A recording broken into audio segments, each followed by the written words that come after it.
that is. Okay. Good morning, everyone. This is Ron. It is about 3 minutes after, so we'll go ahead and get started. I hope you've had a great week. I think weather-wise, it's been beautiful here, at least in upstate South Carolina. Low humidity. I think the latter part of the week was probably the warmest. It got into the upper mid 80s rather. But been very pleasant weather, nice sleeping weather. So uh, I hope it's been pleasant wherever you are. But we'll go ahead and get started today. We'll see if we have any questions and or comments for anything that happened during the week.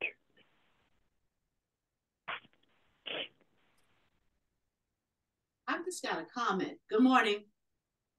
Good morning. Just got a comment. Uh, we've been talking about anything and everything can happen. I mean, even when even when there's not a major election or anything like that, just stuff just keeps happening. Bam, bam, bam, one thing after another, and it's almost like it's designed to desensitize us to chaos. And we should remember we should never get desensitized to chaos, or we'll forget our path and we'll forget our mission. We'll forget what we're supposed to be doing. So it's just a comment. Yeah, I tell you what, I appreciate the reminder. You're right. Uh, Funny, Pastor and I were talking last night about the things that we see and the things that are happening, and to know that these aren't mindful things; they're spiritual things. Uh, and it's like the pot has been stirred. The pot has been stirred throughout the universe, and things are happening. They've always happened, but they happen rapidly. And I think we are seeing more of it now because maybe we're in tune to it more now because we're more in tune to who we are. So I hope we don't ever get desensitized to it. I think probably uh, maybe the opposite is happening. I think we're probably more sensitive to it than we've ever been. That's a good point. Yeah. But anyone else? Any other comment on that?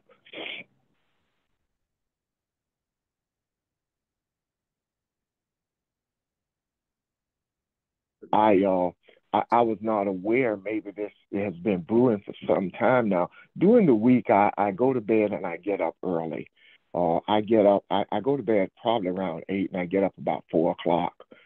So I miss a lot of stuff. And I woke up this morning a little early. I cut the television on and I was seeing what was going on in Israel and the fighting and the war that has started. And I don't exactly know if that's been the last 24 hours or may have happened latter part of the week. But you're right. Things are happening and they're happening rapidly.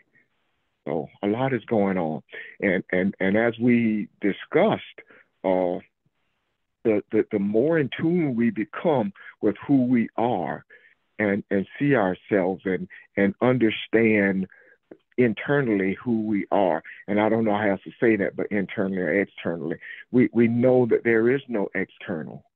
Everything's a part of you. If you are seeing things from again, for lack of a better way of saying it, a nomadic uh, uh, uh, position in life, meaning that everything is you. You are not attached to any one thing.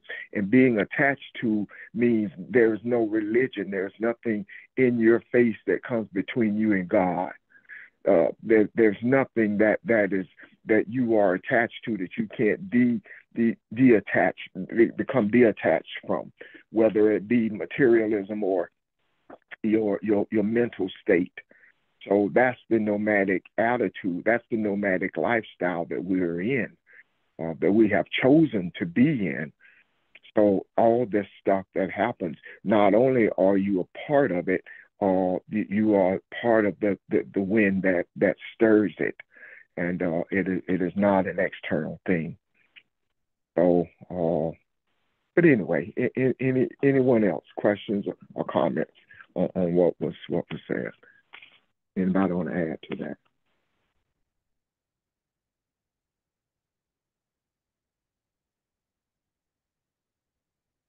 Okay. Any questions or comments on anything then? Anyone else? I have a comment. Okay. Um, Yes. we talked about political issues and everything. So, what's the significance of McCarthy getting ousted out?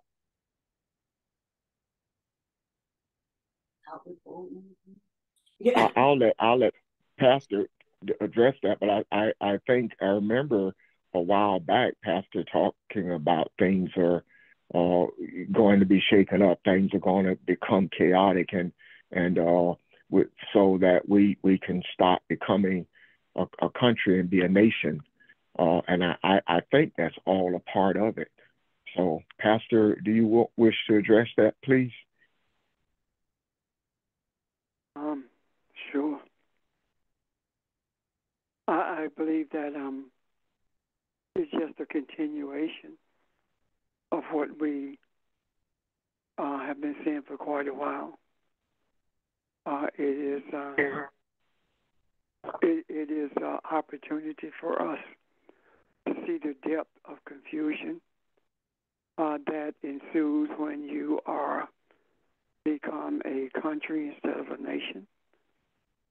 Um, McCarthy being ousted, symbolic of the chaos that's necessary in order to not only show humanity where the problems are, but also to push humanity into their Egypt, into a tight place, a cramped space, and where we would desire something better. And the better is to become a nation. What do I mean by that? If you look at history, what you will find in history is that no indigenous people ever had a country. They were always a nation. Beg your pardon? Someone say something? Whether it was the Navajo Nation or the nation of Hawaii, it doesn't matter. They were all nations. And country did not come into being until the idea of possessing land and controlling the resources of the land came into being. And that in itself is the beginning of global greed. When we look at the demise of this country, we cannot help but see the raising of a nation.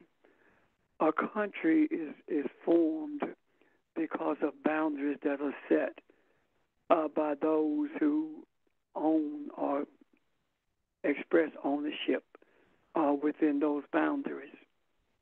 And a nation is when people make sure that everyone is taken care of. Does a nation have leadership? Yes, it does. But the leadership of a nation is more of a servant to the people of the nation for the benefit of the people. The leadership in a country is there in order to make sure that the boundaries that have been set by that country are not breached by anyone. Not only the boundaries, the geographic boundaries that have been set, but also the boundaries that have been set economically, socially, etc.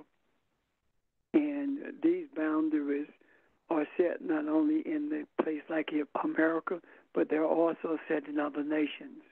The Niagara Convention is what carved Africa into countries, as opposed to allowing it to remain as it was. Nations of people making sure that everyone was being taken care of. If you really think about it, when we talk about being African, Africa is a continent. It's not a country. However, when we talk about being Irish American, Ireland is a country, not a nation. So the Alaskans don't talk about states within Alaska. Neither did Hawaii talk about states within Hawaii. They were a nation, and the delineation in Africa, in particular, was that there were different languages spoken by different groups of people, but all of them interconnected with each other. But there were no geographical boundaries set where people could not cross for fear of infringing on someone else's property. So when we see all of this chaos taking place, what we actually are seeing is the foundations of a country being shattered. Is also the underpinnings of greed being shattered as well. McCarthy being ousted represents the greed of man being ousted. What I'm saying is this: McCarthy represents the billionaires, the billionaire class, and it may seem impossible for those who are so wealthy to fall, but there is nothing too hard for God. There's nothing that we cannot accomplish, and the failing of those, the billionaire class or the super rich, is simply saying that the people who are suffering at the hands of these wealthy people are beginning to move into a position of power, and that is seen by all of the strikes that's taken place. The strikes that's taken place is different than what they were in the past. The strikes that's taken place now deal more with distribution of wealth, meaning that a more evenly distribution of the sustenance that it takes to live in this earth, as opposed to trying to build a class system as the strikes of the past were. When you hear people talk about, like Biden and the rest of them talk about, it was unions that built the middle class. It was unions that built the middle class of white folks, because black folk could not be a part of a union. Our Creator has begun to show us the journey that must be taken in order for us to not only be more aware of who we are, but to have the wherewithal to embrace who we are, and at the same time recognize that sustenance does not mean that you have to lord what you have over someone, but that you have it so you can share it with someone. It's no different than learning. It makes no difference for you. It makes no sense, rather, for you to learn something and not share it. What are you going to do with it? If you are a historian and you don't talk to anyone about history, or you don't enlighten anyone, then what's the point of being a historian? It makes no sense. And that follows through actually with everything.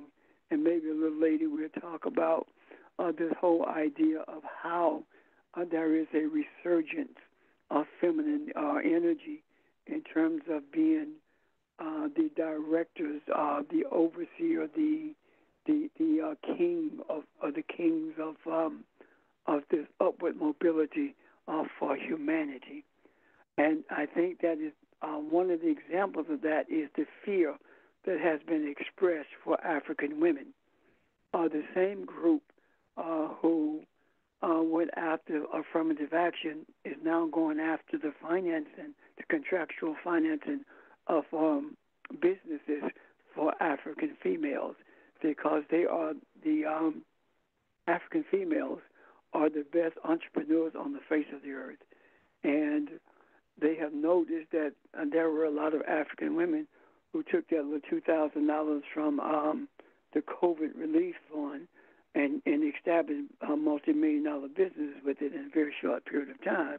And then there was a group who was formed in order to help finance small businesses for African women.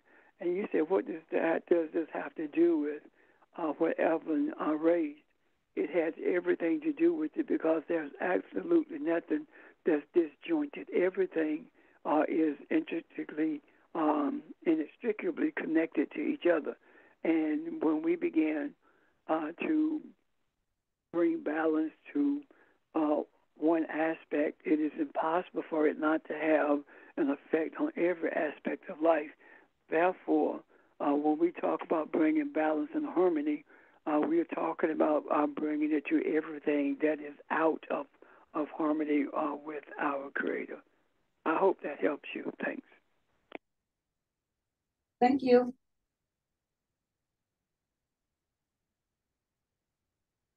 Thank you. Thank you. Good. Yes, sir. Anyone else? Good question.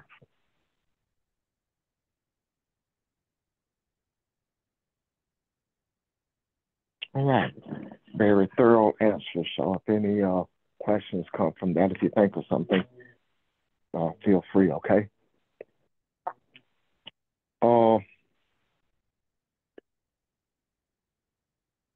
I think I see something that I can't quite pull together, but I think it is extremely liberating to us to understand this. And it may seem like I got a one-track mind, guys, but I love Genesis. And there's something here in Genesis 12 that that keeps tugging at me. I see this, and every time we look at it, I see it clearer. The thing, though, that seems to kind of sticking with me now is you are a beautiful woman, and I need you to say that you're my sister. I was at work the other day, and I was having a very good day as far as being mentally clear and being in a really good space, right? And a guy comes over to me, and he's a guy that we don't talk that often, but we've become friends of late. And he started telling me a story about how someone, sort of mistreated. He and his girlfriend went for a weekend, and someone mistreated them in this park. And I became furious in a hurry. And it's no reason to go into the story per se, because that's not the important part. It could have been anything, but I was really surprised that it took me a while to kind of shake this. And I got so angry about it, that you could mistreat other people without a thought, that I had to stop. I had to stop what I was doing and just kind of pause for a minute. And I remembered the lesson about sitting with it. And I sat there, and this time I did not try to dismiss the anger, and I did not try to pretend it wasn't there, and I did not try to think of something pleasant. I sat there and I just held on to it, not in a bad way. I want to stay angry, but like, where did this come from, Ron? And why did you feel so strongly about it? What do you want to do about this? Look at where you are right now. So I embraced it, and I thought about this scripture, and when all was said and done, I was able to breathe my way through it, and I felt so much better. I felt, the word I used was liberated. I felt better. I felt like I handled it in a more spiritual way, different than what I would have in the past. Now, I'm still trying to see what actually happened and pull it from these pages. So that's why I want to look at this again, because I know in the past a lot of us have talked about feeling unpleasant about situations, or being drawn into a dark place, and not always knowing what to do with that energy. So I think where we are now, as we uh, understand what we've been talking about and who we are, and seeing everything from a universal perspective, from an internal perspective, that this is very important to us. I think those feelings are normal, and to feel that way and then feel guilty about it is more harmful than anything, because we say, okay, I've come this far. Why do I still feel this way? Or what makes this come back? So that's why I thought about not looking at this again. Any questions or comments about anything I've said so far?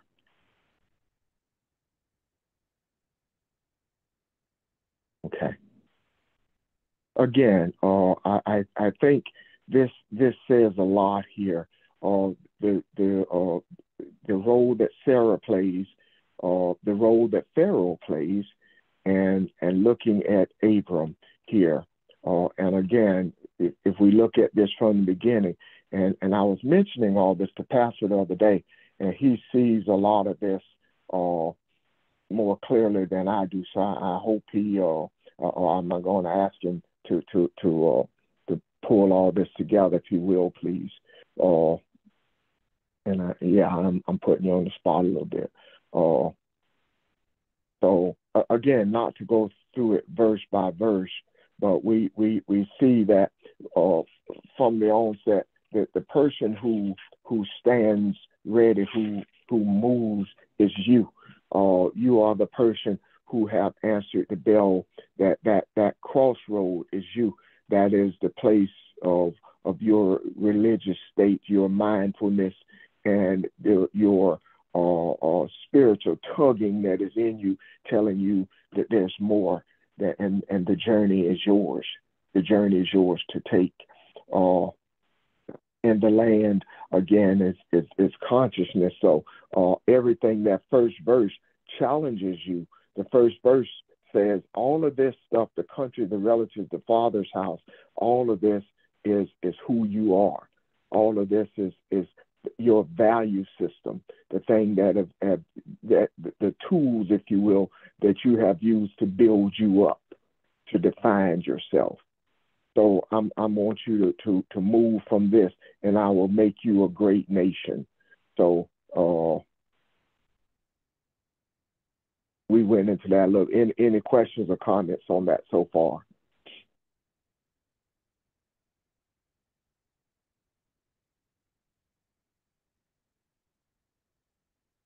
Okay.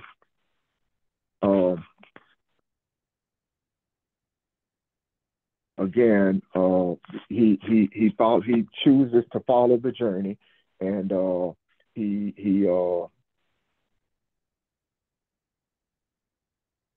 sets out, and God is speaking to him the whole time as he's leaving, to tell him what direction he's going in, and what what is promised to him. So he takes this journey, and as we get through, I'm up to verse 6, and I skipped some of that, of course. Like I said, I want to look at it verse for verse, but again, if there's something here that you see that we need to talk about, please feel free. So as he journeys on, all of these places are something that means something. These are not physical locations that we are talking about here. We're talking about passing through places in your mind. These are thoughts that you're having. Like for example, the Oaks or Marie. The physical location, but it means to be informed, to take instructions. It's talking about his state of mind and the things that's going through his head right now. Okay, the Neviv is the south. It's talking about to be parched. In other words, he's starting to the drought that he's starting to see is the value system in him that has always made him Abram. You move to a place where Ron starts to challenge himself. When you hear scripture that doesn't make sense to you, or things happen in your life that doesn't make sense, and you start to question all that, and it leads you to question everything that, and everybody for that matter, who have been authorities in your life. So you start to not only ask questions to them, those authority figures, but you ask questions to yourself. And this is the parchment. This is the dryness that he's talking about. There is no life in these answers. There is nothing that is satisfying here to see. And this is these things that my eyes have always seen, this direction that I've always turned in, is starting to look like something else to me now. It's starting to look like something that is dry, something that looks like something that has never had any type of energy in it to bring me to any place of satisfaction. So, and as it says in verse 7, the Lord appears to him, and God talks to him in the midst of all of this. So he builds an altar to God, and we talked about this altar. This is internal, right? This is that place. And here's what's important about the altar. Here's what's important about this journey. If every one of us take this journey, how can it look like the same journey? Here's what I'm saying. I have to take a journey. Pastor has to take a journey. Evelyn has to take a journey. All of us have to take this journey. And it's based on who we are, and it's very personal. But there is one truth.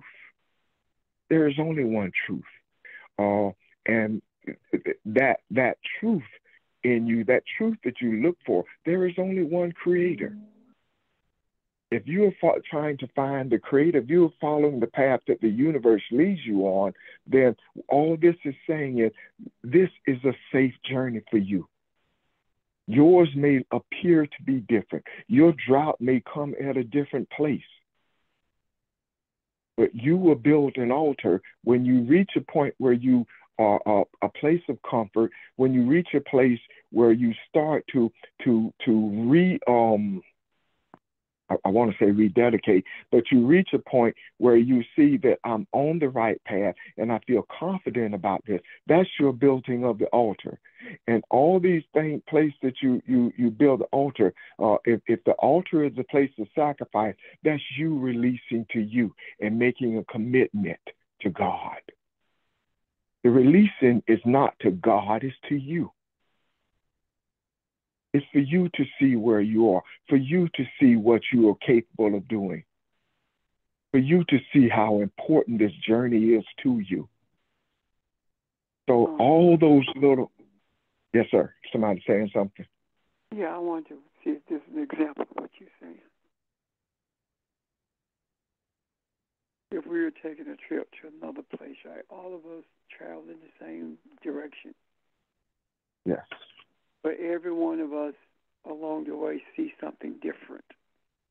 It doesn't take away from the journey, but the different thing that we see is something that we need to deal with, something that we need to focus on. But we still on the same bus, going in the same direction. Does that make sense? Yes, sir. Yes, sir. Please.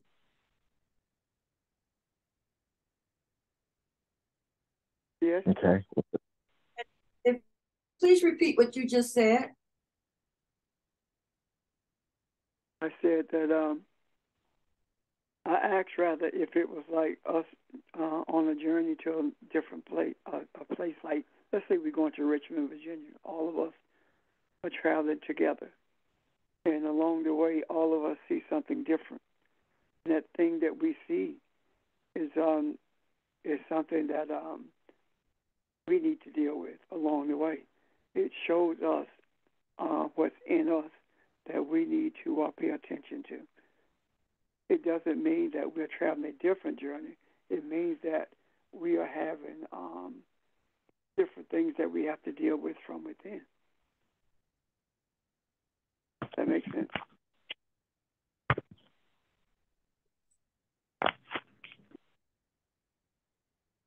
Romeo? Yes. Thank you. Okay, thank you. I'm stuck, Ron. I'm stuck. This is Barbara. Yes, ma'am. And I'm not stuck where you are. I'm stuck back where Abram took Sarai, whatever, however you pronounce her name, as his wife, and she was barren.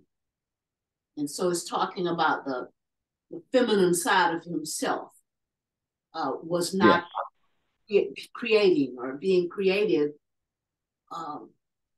in some way. And so was that the setup for him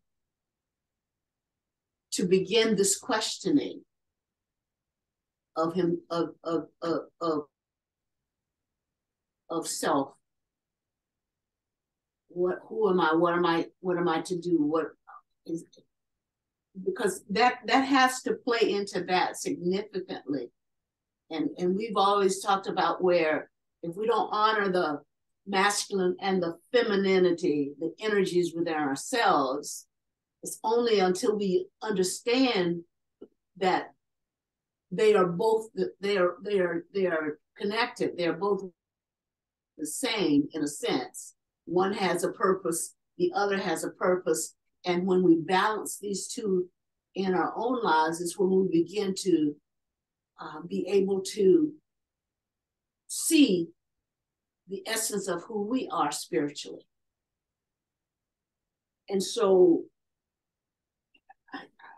I can't help but see how that ties in some kind of way to the journey that the internal journey that he's taken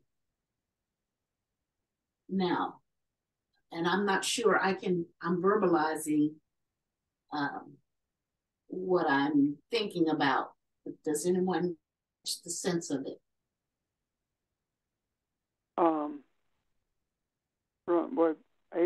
When Abram and Sarah we're talking about feminine and masculine energy. On this journey, you don't know what you're in search of. All you know is that you've been told to travel. And you're at this impasse now where you don't know what's going to happen to you. And the one thing that can keep you focused, you are willing to sacrifice it rather than you to run the risk of being hurt. And you're in this tight place, and you, rather than you run the risk of being hurt, you're willing to sacrifice your balance. You're willing to sacrifice the little harmony that you do have. And what happens is when you realize that this tight place that you were in was not meant for your destruction, it is then that you come to your senses. And when you find yourself moving out of that tight place, or you come to your senses and you no longer feel like your back is against the wall, that's Abram and Sarah leaving Egypt. But what you find is that you leave better off than you were when you got there. Even though it felt like it was for your demise, it really wasn't. You're there in the church, and you know that there is nothing that's resonating with you, and you know that you need to raise questions about things, or you know you need to speak to what you are actually feeling, but you don't want to run the risk of being isolated or being ostracized. So you keep it to yourself, and the little harmony that you have within yourself, now you're beginning to lose it. And now you come to your sense and you say, you know what, it doesn't even matter anymore. I can't stay like this. I can't remain where I am. And that is Abram leaving Egypt. And if you notice, the further away he gets from that tight place, the more clearer it becomes as to who he is, which means that he's becoming closer and closer to understanding the feminine aspects of his life.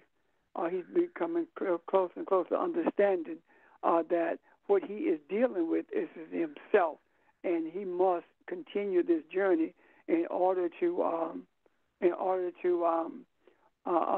find out who he really is. So the Creator is saying to us, listen, you there in that church, and you are confused about what's going on, and you go along to get along, and there comes a day when you're not going to be able to do that anymore. And the further you get away from that circumstance, that situation, the more you begin to see who you are. And one day, you get a greater clarity of who you are, and you're no longer Abram or Sarai.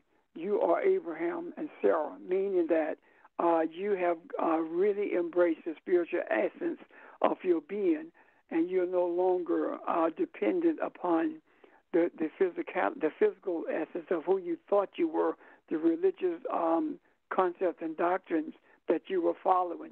Now you're being guided by the real you, which is the Abraham and Sarah, which is speaking to the spiritual fullness or the spiritual embracing of the both masculine and feminine essence of your being.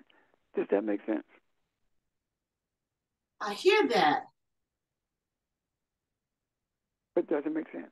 So can you put in a few words what the barrenness of Sarah represents as it relates to? Yeah. I'm not Abram at the time. Well, the barrenness of Sarah is the emptiness that we have when we are caught up in religion. Okay. The spiritual womb that we have is barren. It can't produce anything. And that is why we read the same things in the Sunday school books. They're the same messages as a revival. It's barren. However, when you begin to move away from that, your womb is quickened.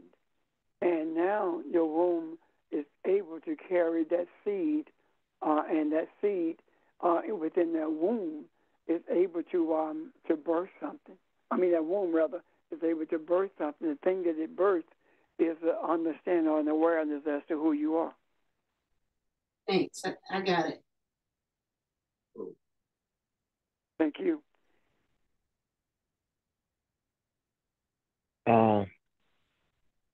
That I read that. I went back and looked at that, and it went right by me. That's why it takes all of us to look at this and pull it all together. Great explanation to Pastor the womb, that there was nothing to, and you were right, Barbara. It is part of that catalyst that allows him to see who he is and where he is. To understand that and to recognize that, as Pastor said, there is no birth here, because there's no truth here. There is nothing that I see that I value, that I want to hold on to. And Pastor, if you would please, you mentioned earlier when you were talking to Evelyn about her question before we went into chapter 12. Tie in the going forth from the country, relatives, and the father to I will make you a great nation. You went into part of that. Let's open that up again so we can see where we are. Because when you get to this place where he is in verse 7, the altar, that altar is when that sacrifice or that moving of self and seeing self is drawing closer to who you are. You're seeing who you are. You're seeing portions of yourself that you have never seen before, that or you haven't seen in a while. It's revealing something about you. So, but all of this stuff has to be dealt with first at the first part of that chapter.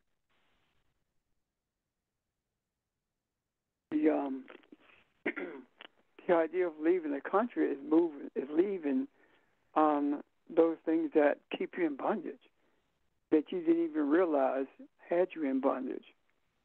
Those boundaries that have been set for you by others. Those boundaries that keep you blind to who you actually are. And when he talks about leaving relative, father, country, etc., all he's talking about is everything that set boundaries around you and that has controlled you. Leave it, and you will not be able to see the mirror of who you are until you get beyond that. What we call is thinking outside of the box, or you got to leave the box that you've been placed in order for you to see.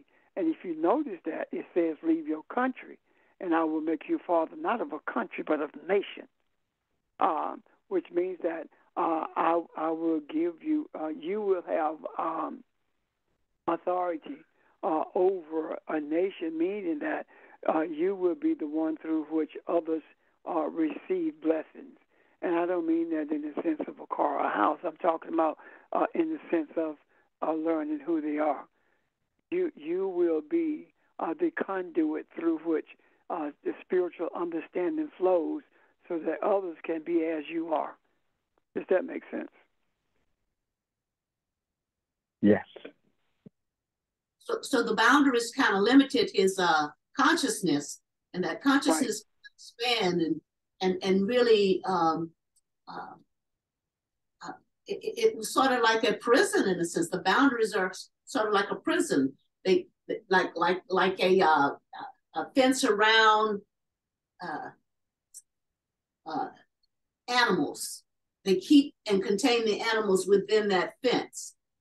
And while we're in that fence, while we're in that mode of thinking, whether it's religion or whatever, we think that that's all it is. We think that that's the world. We think that's the best in the world.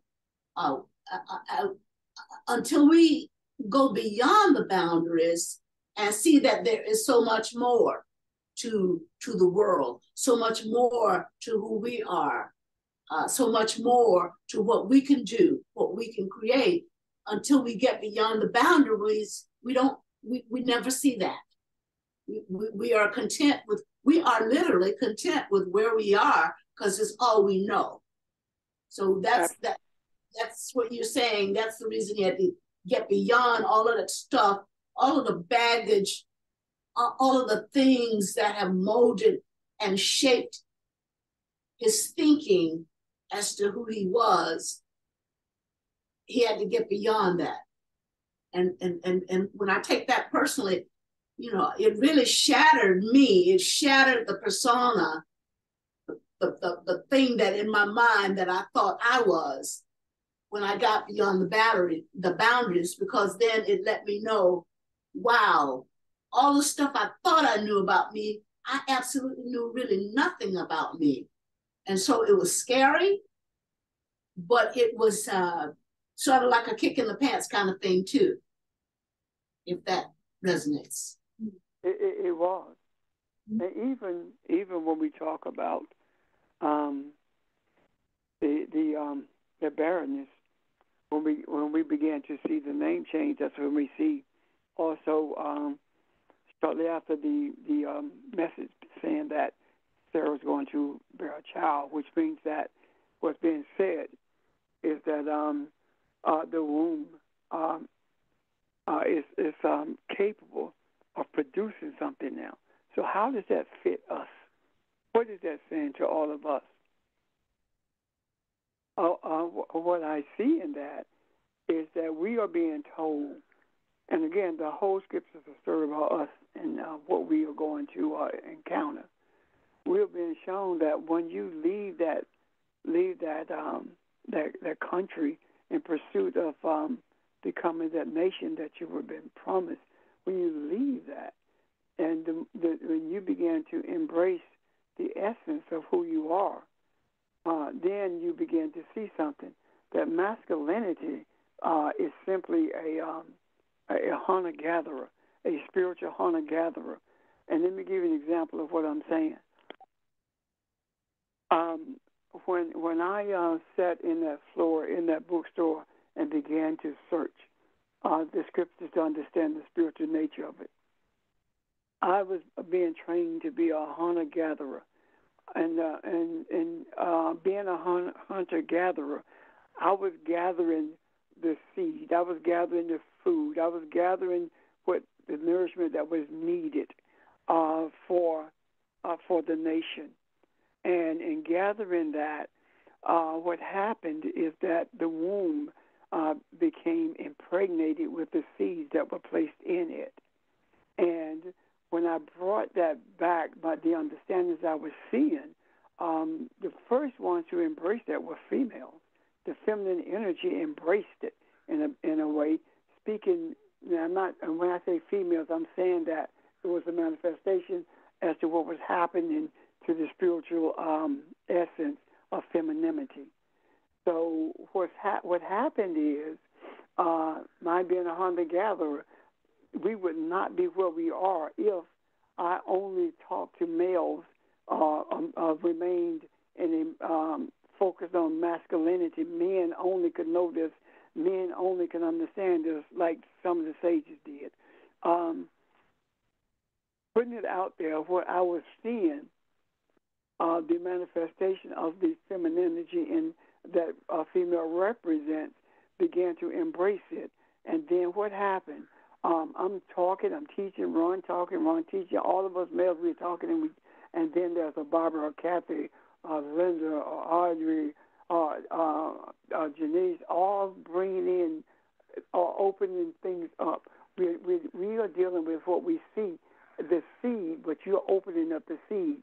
You're becoming spiritually impregnated by the seed that's being put out there, and now you're seeing it with the clarity. And what you're doing when you express it, what you're actually doing is making it palatable for those who are listening. So what's happening? Now we begin to see that the feminine energy is where it is supposed to be, and that is in a place where it receives from the hunter-gatherer and begins to nurture and begins to guide, to lead, and to express authority over all of the nation. And the nation benefits because it's being nurtured and guided by the multi-breasted one. It's being guided by the feminine energy itself. I can see it in my head. I don't know where I'm saying what I see, but you understand what I'm trying to say. The hunter-gatherer becomes the nurturer also, embraces that particular aspect of itself, so that it is not a one focused entity anymore. It is more than just a hunter-gatherer. It also knows. Yes. What has happened with religion, you only have hunter-gatherers, and they're only hunting in the territory that they have chosen to hunt in, the one that they set boundaries around. And that is why you get the same thing over and over. They're not producing anything. But when you are journeying to become a nation, that is when the boundaries are no longer there. And now you're not selfish. You're not trying to control anything. All you're trying to do is make provisions so that the womb can produce. Does that make sense? Yeah.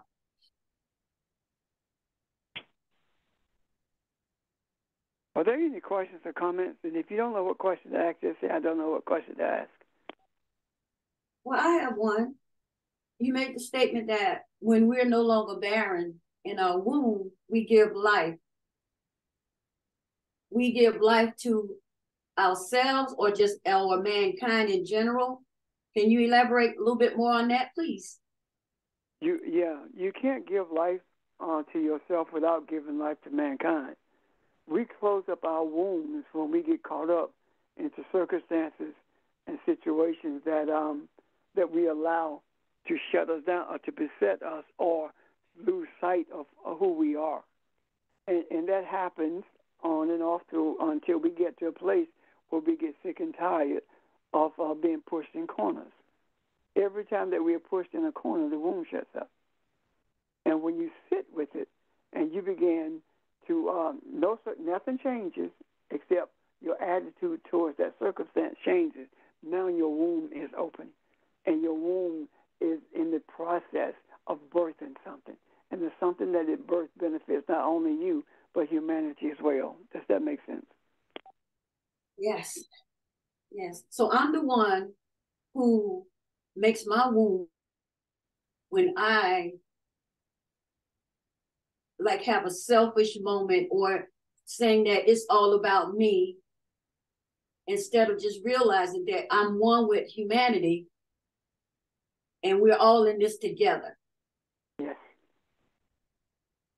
Yes.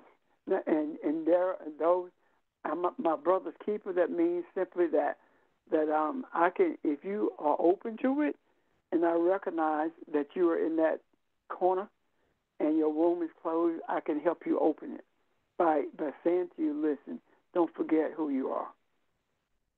This is not about you. This is about humanity. So even though you feel that some kind of way about it, you're going to have to get beyond that.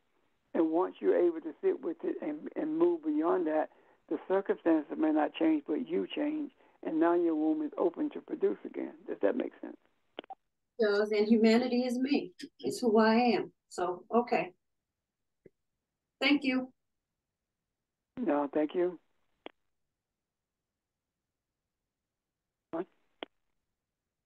I also want to look at that from where I think Barbara asked the question too. If I move to a place where I say there's more to this and I see truth, but I still try to hold on to religion. I still want to stay in my home church. I still want to do those type of things. That too is a dried womb. There's nothing I can produce there. There's nothing. I'm seeing truth, but I can't make that leap because part of me wants to stay where I am, that I'm satisfied with. And then you have to make a choice. Then you have to make the choice. Because you cannot serve both places.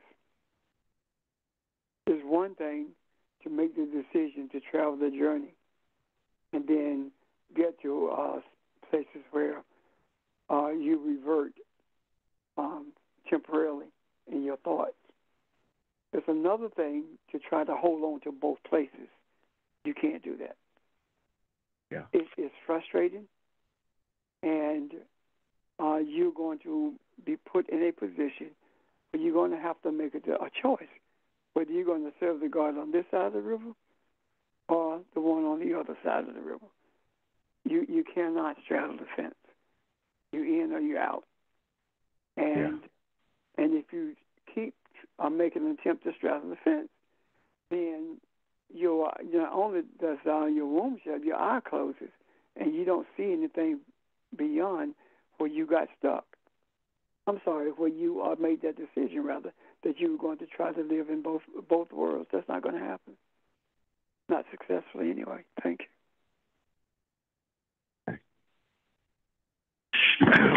Good morning, everyone. One of the things that I wanted to add is based on what Ron read about you will be a great nation. And I'm not so much focusing on the nation part, yet the part of how do you become great? And how I look at being great is I acknowledge my defeat. So based on how Ron started the lecture off, something angered him. So anytime, if just as it relates to that, anytime anger defeats Ron or he allows anger to defeat him, the next time he deal with anger, his thoughts should be more thoughtful of how to deal with anger. So if you're great in something, you have to acknowledge the defeats that you took. Just in simple things, my sister can make light-skinned gravy, dark-skinned gravy, red-eye gravy, brown gravy, white gravy. And I just asked her, how many times did you have to start over to master gravy? You know, most people get gravy out the jar. Ain't too many people around here making gravy now.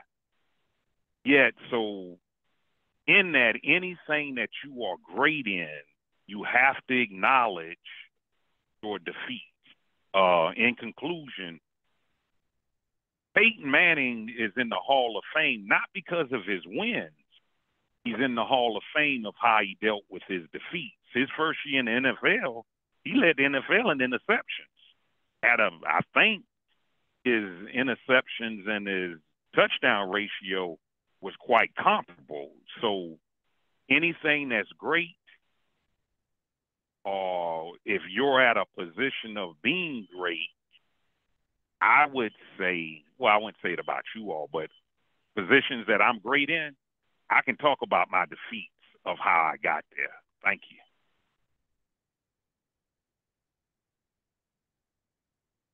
So I have a question, George. Are you saying then that the defeat is the same as being in a cramped space, in a sort of in a cramped space? Well, I would say as a simile, as a cramped space, an uncomfortable environment. I'm sorry, say that again. It's part of a cramped space. As a simile to what you said, a cramped space, I would just describe that as an uncomfortable environment. Because you can be in a cramped space and be in 10,000 acres of field. So I agree. I would just say an uncomfortable environment. That's it. I hope that helped. Thank you. I was thinking about not necessarily defeat as the physical thing of the one team beating another, or the quarterback throwing 4 interceptions in one game. The defeat is what happens in the consciousness of that individual, and whether that individual then uses what happened to propel him to a different level of consciousness. So I was seeing defeat not from just the physical, but all of the mental kinds of things that you go through as part of what happened. So the defeat really isn't necessarily just the physical. It is what you do in the mind as you think about what defeat means to you. I don't know if that resonates or not. I'm not sure I'm able to put it in words, but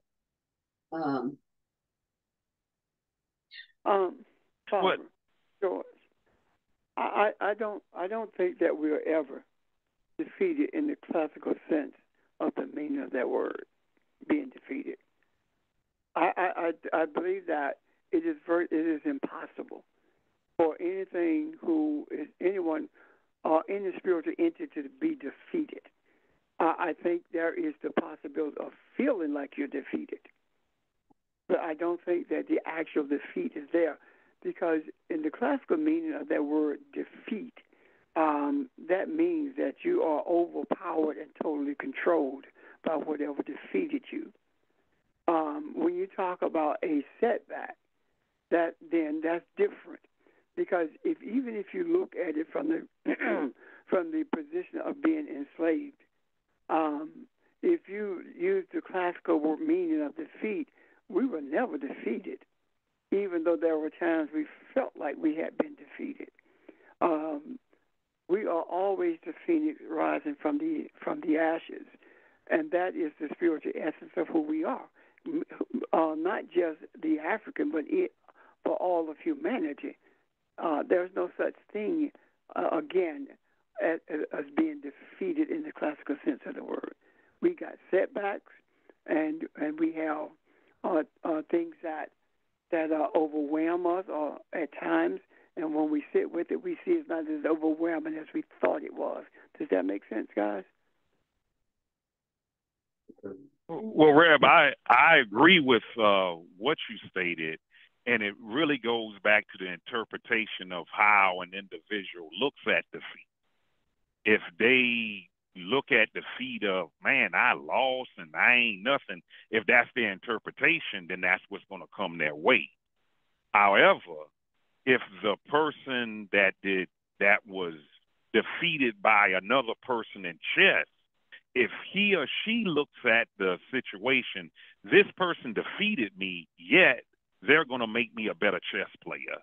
So I agree with what you're saying, and I just think it goes back to the individual's interpretation of defeat. Yet I do agree with what you say. I just think it goes back to, okay, I didn't get the promotion at whoop-de-wop, wop, wop. Well, life go on. You going to let that stop you? Or are you going to dig your heels in to get that other promotion? So I just feel like it just really goes back to how a person interprets defeat. Thank you. Yeah, and what you just described as being in a tight place, being in Egypt, being in a cramped space, and making the decision whether you go to stay there or not.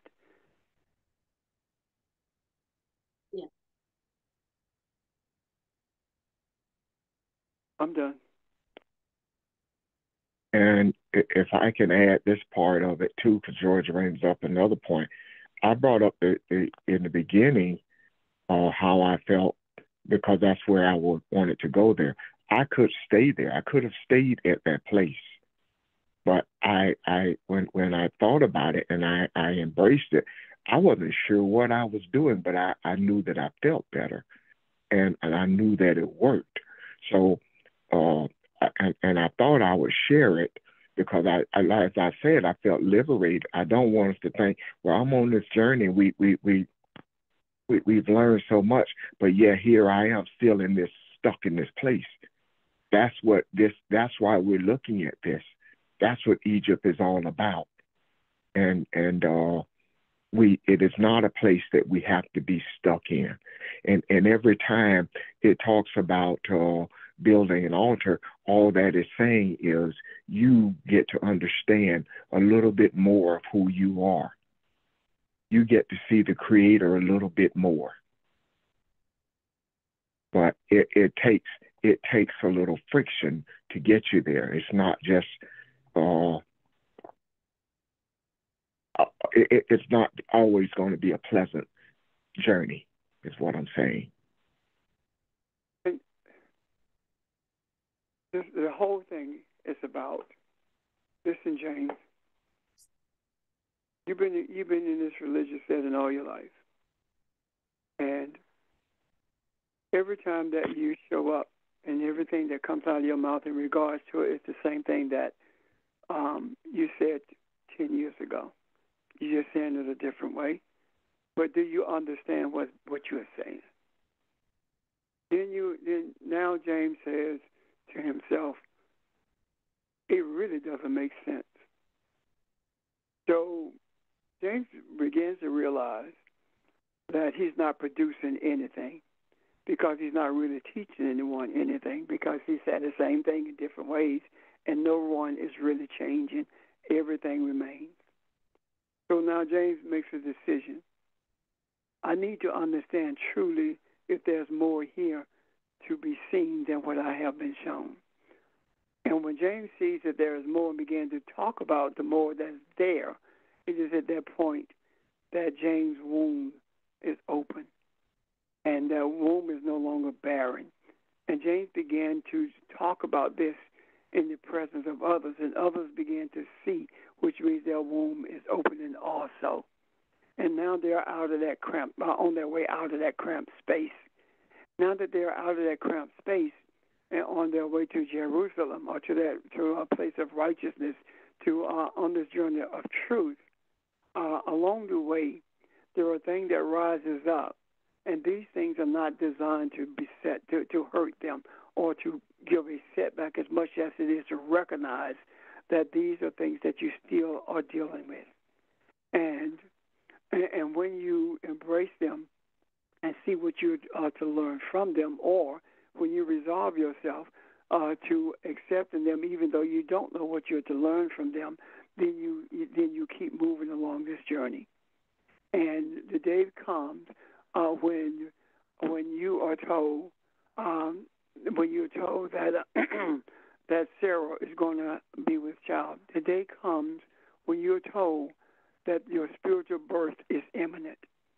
And when your spiritual birth takes place, James, now you are able to impregnate others in the same way that you were impregnated. So this is not you being defeated. This is not you being overcome by anything.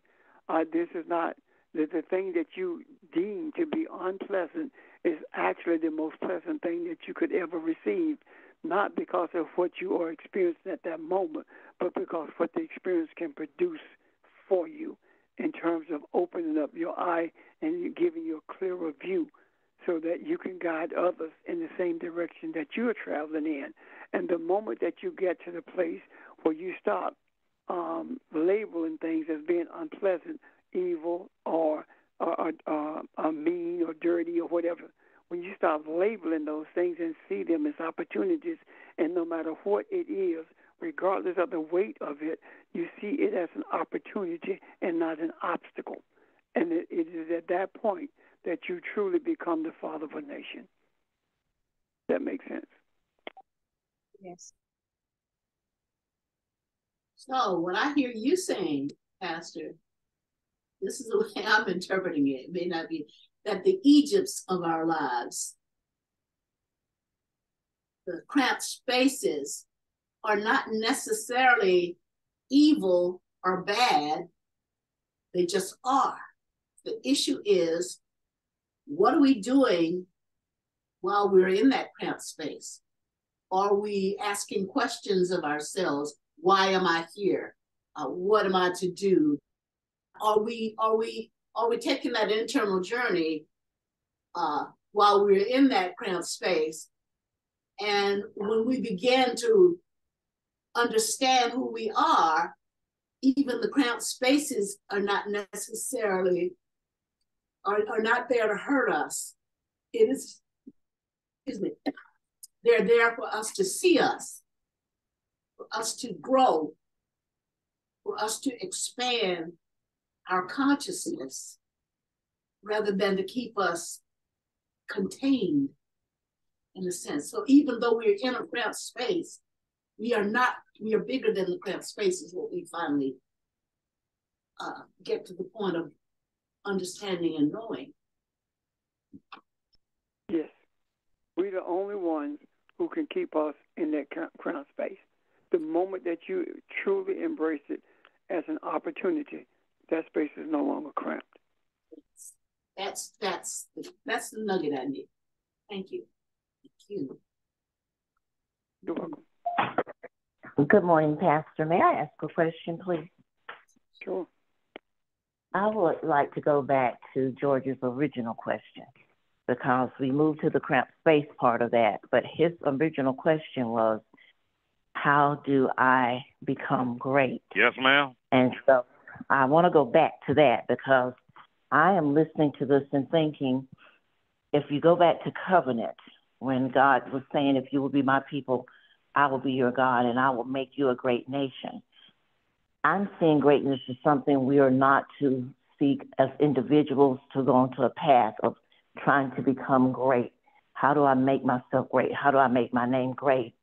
I think it is the man that has the insight to who he is and that he's a part of a spiritual community. He is a part of a spiritual nation. That's what makes you great.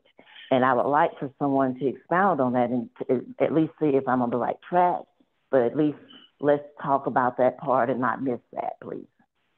Sure. Thank you. Notice what's said here. It did not say, I will make you great. It talks about a great nation. So the individual seeking greatness is seeking something that's not going to happen. It's an ego trip. When you recognize that greatness has to be rather all-encompassing for humanity itself. There is no such thing as an individual being great. He said a great nation, the father of a great nation. And the greatness is, how is a nation made great? A nation is great when it is in balance, when it is in harmony. A nation is great when everyone in that nation seeks to be beneficial rather to everyone else within the confines of that nation.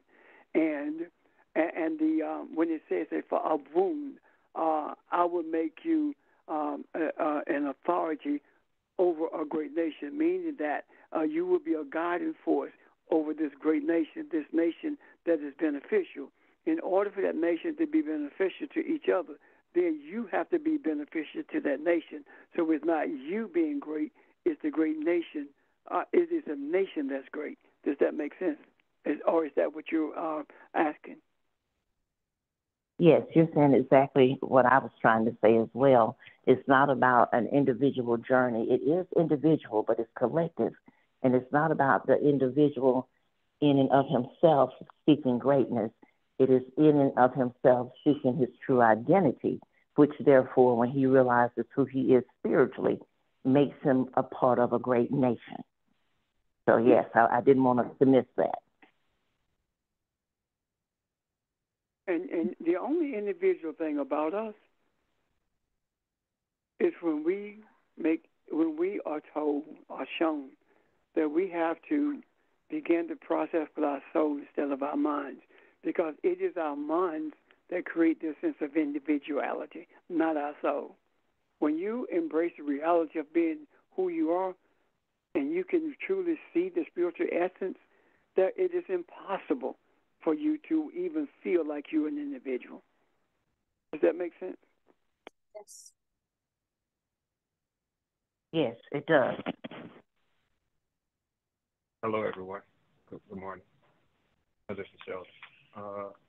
I would also like to give an analogy of what was just said, using exactly what George used as a Peyton Manning.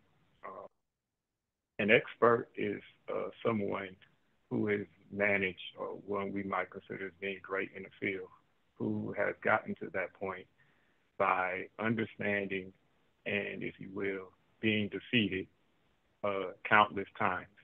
And in those defeats, which I don't even care to call it a defeat, is a learning opportunity. But what they keep on doing is learning and shifting and not being constrained by a barrier that just holds them in one place. That's exactly what Ron was saying on the onset of this lesson, talking about what he did as well. He just didn't put that narrow behavior on repeat, but he sat there and analyzed it, dug deeper, learned more about it, learned more about himself, and then carried on accordingly. So now going back to the example that George used is Peyton Manning.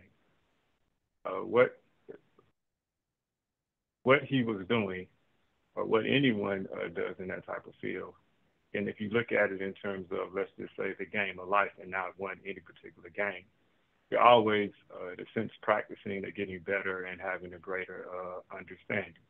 And what was happening over the course of his career was he was becoming even less of an individual understanding the things that he's done wrong, understanding how his actions relate to that of his teammates, understanding their greatness and what they were good at. Again, expanding beyond himself, but continuing to learn, understanding how his offense worked, even understanding putting his defense in certain positions in certain games. Again, it went beyond himself in terms of becoming more of again, this is just an analogy, a nation of his teammates, being one with them. I apologize to people who are not extremely familiar with football, but I just wanted to answer George's question with the example that he used in terms of Peyton Manning.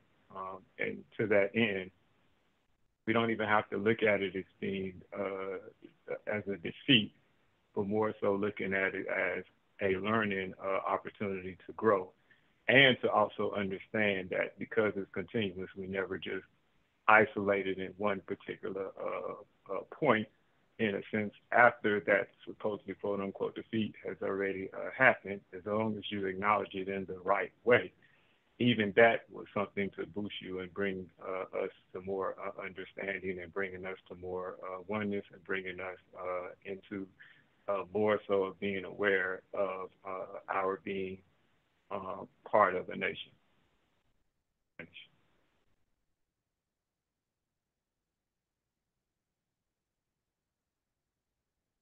Thank you.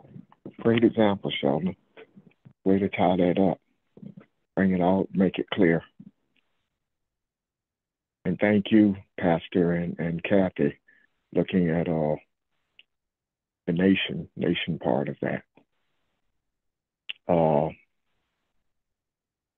It's a good discussion, and we keep uncovering more and more of who we are as we look at this, and so I don't. I'm going to tell you where my questions are. We'll see if we get there. If we don't, we don't. The question, verse 11 saying, it came about when he came near to Egypt that he said to his wife Sarah, "Now see, I know that you are a beautiful woman. And it will come about when the Egyptians see you that they will say that this is my wife. This is his wife, and they will kill me, but will let you live. Please say that you are my sister, so that it may go well with me because of you, and that I may live on account of you." Now, we see this, but I'm trying to pull those pieces together, and even as I looked at, as we've discussed, the example I had of myself, what I went through, all of those pieces were there, and I'm trying to unravel it and make sure that we all see this. The beautiful woman part, I think, is he seeing his balance. That is his balance. The sister and the wife part is where I'm having a little difficulty. So, and I'm asking the question, she only becomes his balance as his wife. Am I correct in that? This is the part where I'm kind of trying to pull all this together. What actually takes place, the details of what takes place in Egypt. Because I think we have most of what everything we've said so far, we see it clearly. I'm trying to see this clearly and how this ties to what we've already discussed. Well, Ron, quick question for you, or to anyone. Could her beauty been his unbalance? Because when they went into Egypt, she was courted by the Pharaoh. Well, reason why balance is because beauty when you study this, the Hebrew of the word means balance. Beauty is the same as balance. when you look at it from the perspective of the tree of life. So when you talk about the masculine and feminine part, he's saying to her, "You are my beautiful side. You are my wife. You are the essence of who I am. The spiritual part of who I am is what's being said here.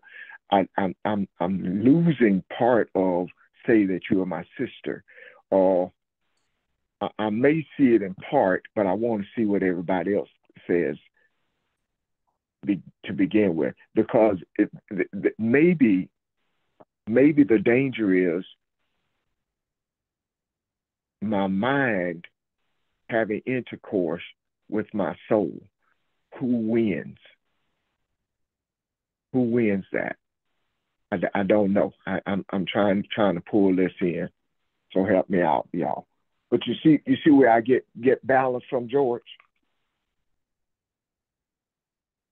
I see by way of the translation, yes. I'm just putting myself in that position of the females in Egypt, they were already fine. So Sarah really had to be fine or beautiful. And I'm just looking at it if I was in that position. However, your translation, beauty does mean balance. That's it. May I take a look at that? Please.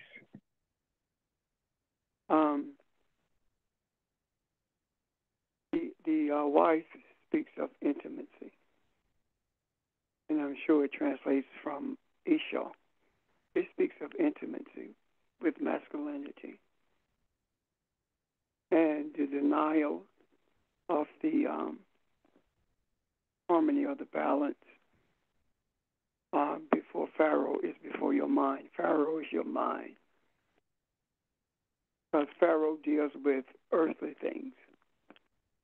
It deals with religious aspects of life as opposed to spiritual. And the sister aspects of it separates the intimacy. And the mind is more in tune to a distance being put between it and femininity. When the mind is truly intimate with femininity, see it as balance. It is only because the soul is the influence over the mind. And what we are seeing in this regard is that when we are caught up in religious settings, it is our mind that's guiding us. And we never become intimate with the Shekinah.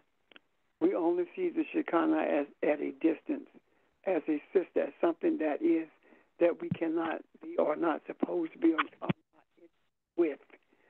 However, when we see the Shekinah for what it really is, it's because we recognize the intimacy that we are supposed to have with it, and that in itself is the transformation of our mind. So Pharaoh ceases to be Pharaoh, and meaning that the mind ceases to be the control in our lives, and that allows us to become the father of a great nation. That allows us to be in a space where that mind hears the creator speaks. When the scripture says that God spoke to Pharaoh that night, it is talking about the soul speaking to us in our darkest period. Does that make sense? Say the last part again. When God speaks. A soul speaking to the mind in our darkest point in our life. Okay.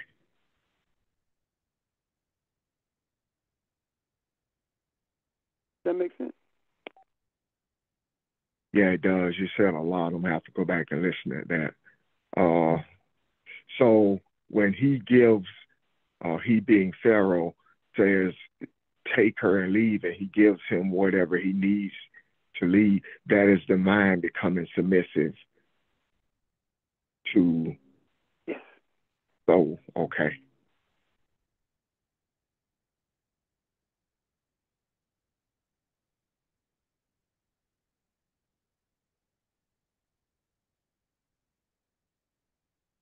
Okay.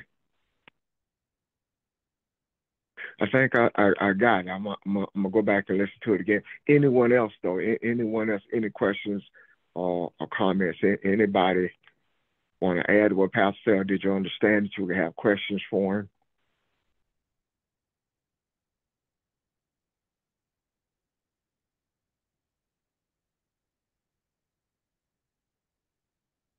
Did that make sense? Yes.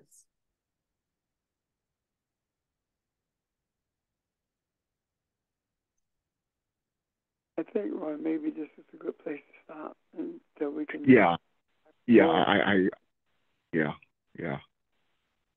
I couldn't agree more.